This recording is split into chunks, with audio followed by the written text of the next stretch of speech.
all they have to do is just lose 15% of the black vote.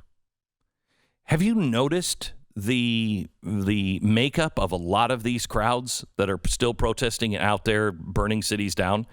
They're white kids. They're not blacks. Yeah. They're white kids. The vast majority are. Vast majority. I mean, it wasn't at the beginning, but it is now. Mm-hmm.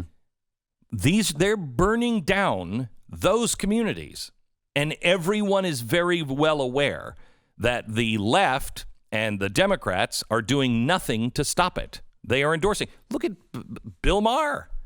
So you're part of this, where the CNN reporter says, well, isn't pain part of protest? Since when? Since when? Remember when they said that about the Tea Party? Yeah, remember of course, they had no violence to complain about. Right, but they complained that we were inciting it. Yeah, we were sure inciting it. And look at now.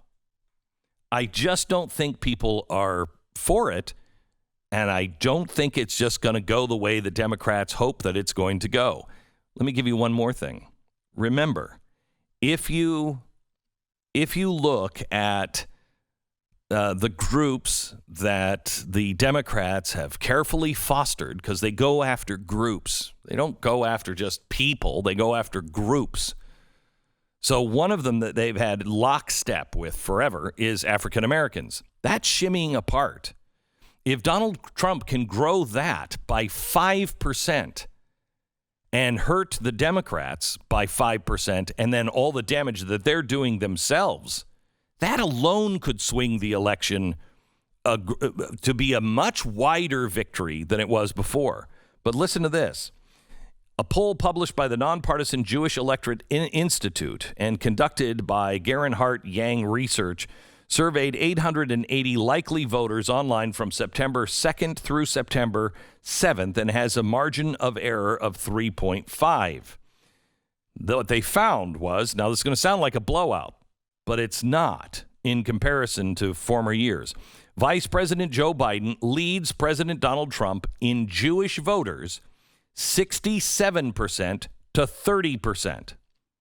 However, that 30% is the highest of any Republican presidential candidate in recent records. If they lose just pieces, their coalition is falling apart. The labor unions that were solidly for Democrats, and I heard this one on NPR, they are now saying, those labor unions are saying, we can't lock it up. We don't know. We don't know.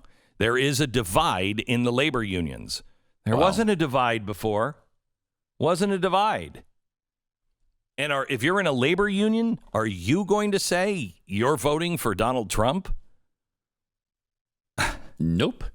I wouldn't either. I think that there are some good signs that America is beginning to wake up. Now, God only knows. I've given up on predicting the American people about 2 elections ago, but there are real signs that America is waking up. I would love to see real signs that America's churches are waking up, because that's what made us good, and that's what makes us great.